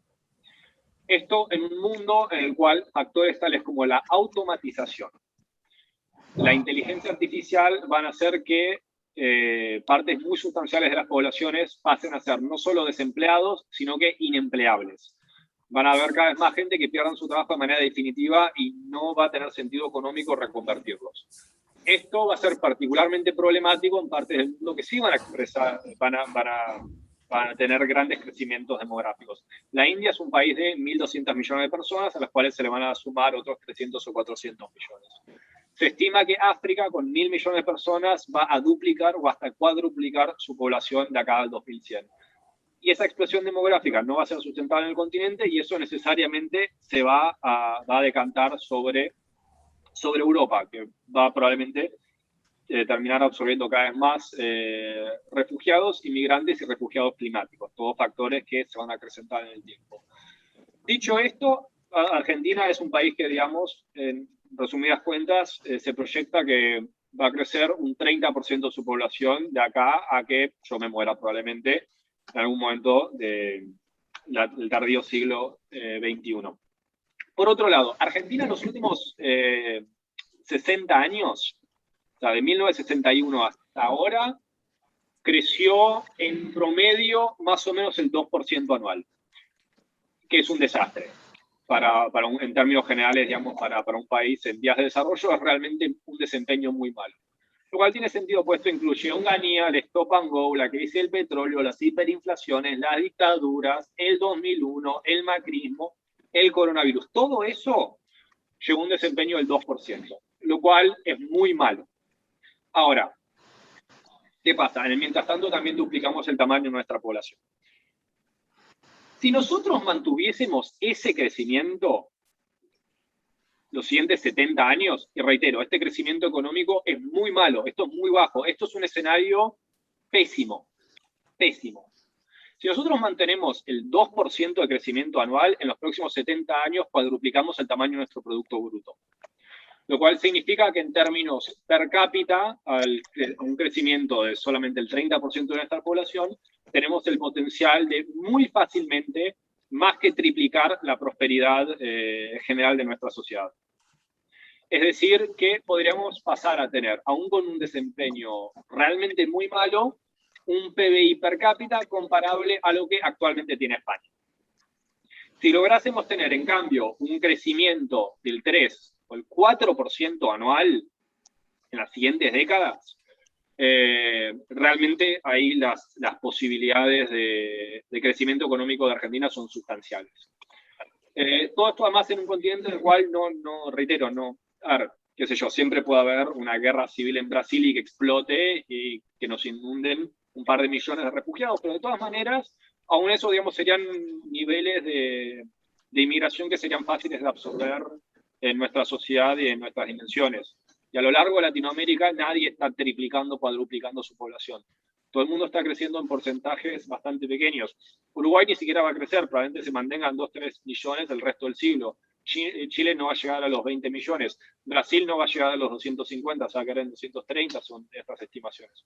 Con lo cual, en ese paradigma, digamos, tenemos unos factores muy importantes que, no te digo con un milagro, yo digo haciendo las cosas medianamente mal, tenemos el potencial igual de construir una sociedad mucho más próspera. Lo que queda por dentro después es la discusión un poco más compleja de qué clase de sociedad va a ser. ¿Cuál va a ser, qué le toca a los ricos, a los pobres y a la clase media? ¿Qué clase de modelo queremos? ¿Cómo podemos resolver algunos problemas estructurales que creo que en el largo plazo son muy dañinos? ¿Cómo podemos darle respuesta a la fuga de capitales sin tener que crear una especie de paraíso libertario neoliberal en el cual no le compremos impuestos a nadie y no tengamos ninguna clase de estado de bienestar o de contención social para los más humildes? Estas son las difíciles conversaciones que tenemos que tener, pero en última instancia me parece que una cuestión que es un poco perturbadora para los y las argentinas que tenemos en general una cierta imagen de nosotros mismos, la realidad es que mucho del futuro de este país y mucho de lo que nos pasó en la historia no estuvo realmente en nuestras manos. Ni lo estará, pues somos un país semiperiférico. Y lo bien o mal que nos vaya en muchos casos va a depender de cosas que van a suceder en otras partes del mundo. El modelo agroexportador fundamentalmente colapsó no por algo del modelo, sino porque Europa tuvo 2 guerras mundiales. Y la potencia que reemplazó a Inglaterra, da la casualidad, es uno de los productores agrícolas más importantes del mundo, que es Estados Unidos, al cual no le íbamos a vender carne y trigo, ni maíz. Esas son las contingencias de la historia, eso simplemente fue mala suerte. A lo que voy es, mucho, digamos, de lo que sea el futuro de este país se va a determinar en otros lados, y va a ser la evolución de esos factores históricos los que nos obliguen a tener ciertas conversaciones o no. Y nuestra capacidad de resolverlas y generar consensos sociales que vayan más allá de ciertas posturas partidarias o políticas de gobiernos puntuales va a depender de nuestra capacidad de hacer desarrollos políticos en el largo plazo. De eso también va a depender nuestra inserción en el escenario mundial, y de eso, en última instancia, va a depender, digamos, el futuro de nuestra nación.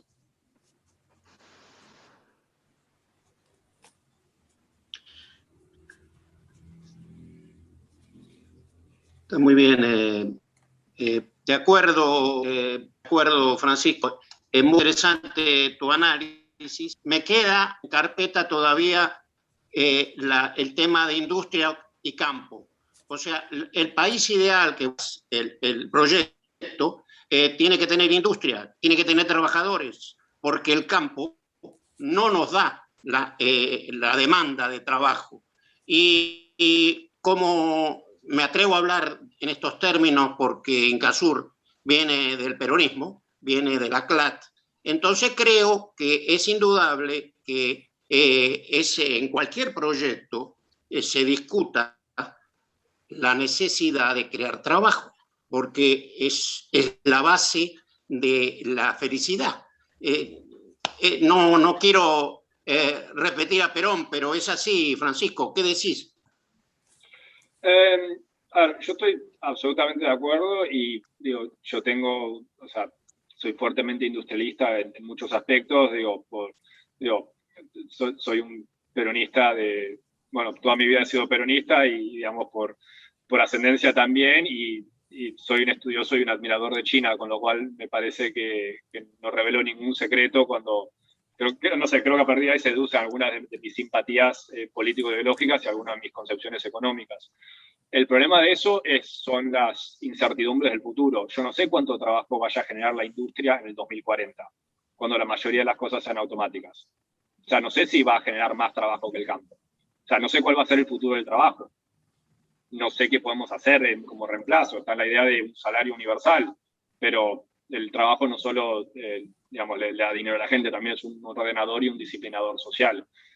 Con lo cual me parece que estamos entrando rápidamente en un mundo en el cual muchas de nuestras certezas y muchos de nuestros parámetros van a ser profundamente interpelados y cuestionados. Y frente a eso vamos a tener que tener una mente muy abierta y una gran capacidad de reacción. Si no, estos cambios nos van a llevar puestos por delante. Está muy bien, estoy de acuerdo, Francisco, pero ¿el Estado o el mercado plantean? Yo creo que ambos. Las empresas privadas son muy importantes, pero el Estado, y eso es la experiencia que vos traes de China, es también guiador y orientador. No, absolutamente. Me parece, frente a todos estos cambios que he enumerado, me parece que el Estado es necesariamente el único árbitro capaz de dar respuesta a esto. Eso sí, me parece que, digamos, el estado del desarrollo y, digamos, su mejoramiento es, sin duda, un desafío muy importante que tenemos por delante. Bueno, gracias.